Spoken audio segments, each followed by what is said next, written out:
তার কাছে যায় আর বলে ও আল্লাহর বান্দারা জান্নাতের মধ্যে তোমার জন্য হুড়ে গেল না সুবহানাল্লাহ দুনিয়াতে জান্নাতের ফল কয়টা খাইছো তোমার জন্য ফল গাছ রেডি হয়ে রয়েছে জান্নাতের মধ্যে জান্নাতের বাগান রেডি হয়ে রয়েছে জান্নাতের মধ্যে আয় বান্দা আর থাকার দরকার নাই এই দুনিয়া থাকার দরকার নাই কষ্টের দুনিয়া কথা দুনিয়া নষ্ট দুনিয়া গুনার দুনিয়া আয় আয় আয় আমার সাথে চলে আসছে আল্লাহর নবী ডাক দিয়ে বলে যখন মৃত্যুর সময় দেখবে তার মুখে হাসি থাকবে কপালটা ঘামে ভিজে যাবে জবানে থাকবে লা ইলাহা ইল্লাল্লাহ লা ইলাহা ইল্লাল্লাহ মুহাম্মাদুর রাসূলুল্লাহ সাল্লাল্লাহু আলাইহি ওয়াসাল্লাম আল্লাহর নবী বলেন মৃত্যু ব্যক্তির মরণটা কেমনে হবে বাসর ঘরের মধ্যে স্বামী স্ত্রী যখন একই ঘরের মধ্যে ঢুকে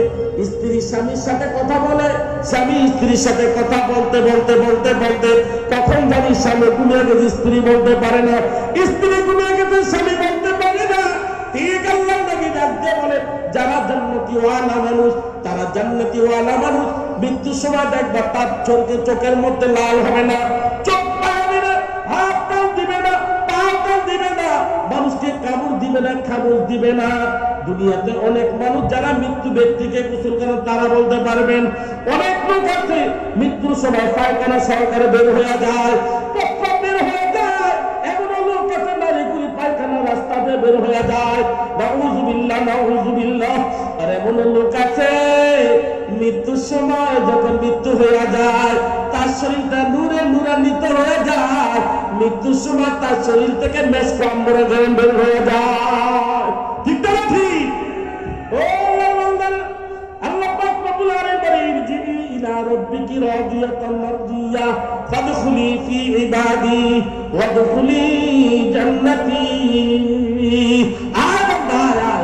দুনিয়াতে বহু কষ্ট করছিস দুনিয়াতে এই শীতের রাত্রে আর ভাই যে ঠান্ডা পানি তিনটার দিকে উঠছ গরম পানি নাই গিজার নাই হিটার নাই কোনো কিছু নেই রে বাবা ঠান্ডা পানি দিয়ে যখন ওযু করতি শরীরটা থর থর থর থর করে কাঁপা শুরু করতো ঠান্ডা পানি দিয়ে ওযু করছ এই ঠান্ডা পানি দিয়ে ওযু করিয়া তুই ফজর নামাজ পড়ছ তাহাজ্জুদ পড়ছ দুনিয়াতে ভালো খাবার খাস নাই ভালো কাপড় পরতে পারস নাই ভালো পাকে থাকতে পারো না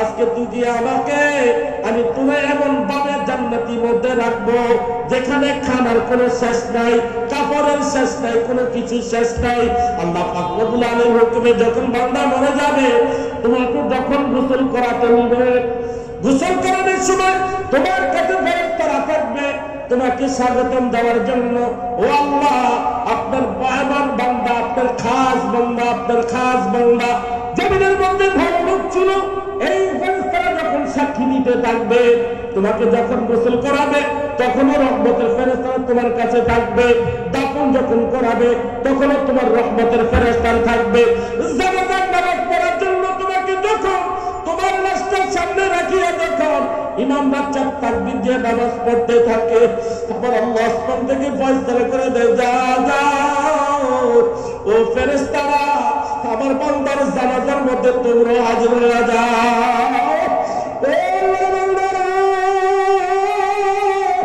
দুনিয়ায় যদি একটু ভালো কাজ করতে পারো দুনিয়ায় যদি আল্লাহকে রাজি খুশি করাইতে পারো দুনিয়ায় যদি একটু আল্লাহকে মানতে পারো তোমার কত ভাগ্য ভালো তোমার কত কপাল খুলে যাবে রে বাবা তোমার মধ্যে তোমাকে যখন বিসমিল্লাহি আলা মিল্লাতি রাসূলিল্লাহ বলিয়া রাখবে যখন তোমাকে রাখার পর তোমার কবরের মধ্যে মুনকার নেকি চলে আসবে তিনটা প্রশ্ন করবে মা রাব্বুকা মা দীনুকা মা হাযার রাজুল তুমি কোন ধর্মের লোক ছিলা তুমি কি মুসলমান ধর্ম না কোন ধর্মের লোক ছিলা দুনিয়ার মধ্যে মুসলমান দাবি করিয়া তুমি কি মুসলমানের সাথে চলছো না বেদিনের সাথে চলছো দুনিয়াতে মুসলমান দাবি করিয়া তুমি কি মাদ্রাসার পক্ষে ছিলে না বিপক্ষে ছিলা দুনিয়াতে তুমি কোন জাতের মুসলমান ছিলা মুসলমানি ওয়ালাদে গরদম দিগাদান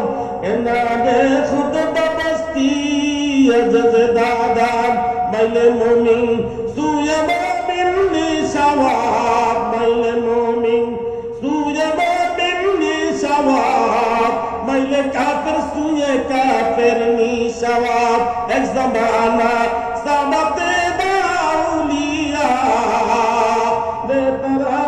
লে তরাআত বেরিয়া। এক নম্বরে প্রশ্ন, তুমি কোন ধর্মের লোক ছিলা? দুই নম্বর লোক, তোমার রবকে। এক নম্বরে প্রশ্ন, তুমি রবকে, তোমার প্রভুকে। দুনিয়াতে কাকে তুমি আল্লাহ মানছো? দুনিয়াতে তুমি কার কথা মতো চলছো? দুনিয়াতে কার আইন তুমি ফলো করছো? যখন তুমি কোনো কথা বলবে না, ওমান হাজার রাজুল, রাসূল সাল্লাল্লাহু আলাইহি ওয়াসাল্লামের রওজা থেকে বান্দার কবর থেকে একটা খোলসা রাস্তা করে দেওয়া হবে, কোনো কথা বলবে না। হঠাৎ করে কবরের পাশ থেকে একজন আওয়াজ দিয়ে বলবে, ও ফেরেশতারা তোমরা কে? বলে আমরা ফেরেশতা। কেন আসছো? এই বান্দার সওয়াল জবাবের উত্তর করার জন্য আসছি। যাও, চলে যাও, যাও, চলে যাও। এই কবরের মধ্যে প্রশ্নের উত্তর চলবে না। কেন চলবে না? আমার আল্লাহ, আমার আল্লাহ, আমার আল্লাহ এই বান্দা, এই মাইয়িতের প্রশ্নের উত্তর স্বয়ং দিয়ে দিবেন। সুবহানাল্লাহ। আরে শান্তি, আরে শান্তি। ইয়া আইয়াতুহান নাফসুল মুতমাইন্না ইরজিই ইলা রাব্বিকি রাদিয়াতান মারদিয়া। শান্তির অভাব নাই, শান্তির অভাব নাই রে ভাই। দুনিয়ার কি শান্তি পাইছো? দুনিয়ার কি খানা খাইছো? দুনিয়ার কি নিয়ামত পাইছো? আল্লাহ পাক রব্বুল আলামিন ডাক দিয়া বলে, জান্নাতের মধ্যে যে ফলগুলা বান্দাকে খাওয়াবে, দুনিয়ার মধ্যে আপেলের মধ্যে আপেলের মজা, কমলার মধ্যে কমলার মজা, আমের মধ্যে আমের মজা। ঠিক না ঠিক? আল্লাহ পাক রব্বুল আলামিন ডাক দিয়া বলে, জান্নাতের মধ্যে আমি বান্দাকে যখন ফল খাওয়াবো, একটা ফলের মধ্যে 80টা ফলের মজা আমি আল্লাহ তাকে দিয়ে দিলাম। ও দুনিয়ার মানুষেরা, দুনিয়ায় একটু বেশি খাবার খাইলে মানুষের পেট ফুলে যায়, গ্যাসের ট্যাবলেট খাইতে হয়, ব্যথা হয়। ঠিক কিনা? কত কিছু খাইতে হয়। আমার আল্লাহ ডাক দিয়া বলে, জান্নাত ऐसे यार अब क्या करो यार जो है मैं तो यार अब देखा करो। আমার আল্লাহ ডাক দিয়া বলে, জান্নাতের মধ্যে তাদেরকে ঢুকাবো, তারা এমন খানা খাবি, খাইতে খাইতে খাইতে খাইতে খাইতে খাইতে একদম রাত সমান চলিয়া যাইবে। তোমার বস্ত্র পায়খানা কোনো ব্যাগ হবে না। আসমানের দিকে তাকাইয়ে একটা ডেক দিবা, একটা ডেক দিতে দেরি আছে, তোমার পেটের সব কিছু ক্লিয়ার হতে দেরি হয় না। সুবহানাল্লাহ। এই জন্য এই জান্নাতে যাওয়ার আগে নিজে নিজে হিসাব করা চাই, আসলে কি জান্নাতের ওয়ালা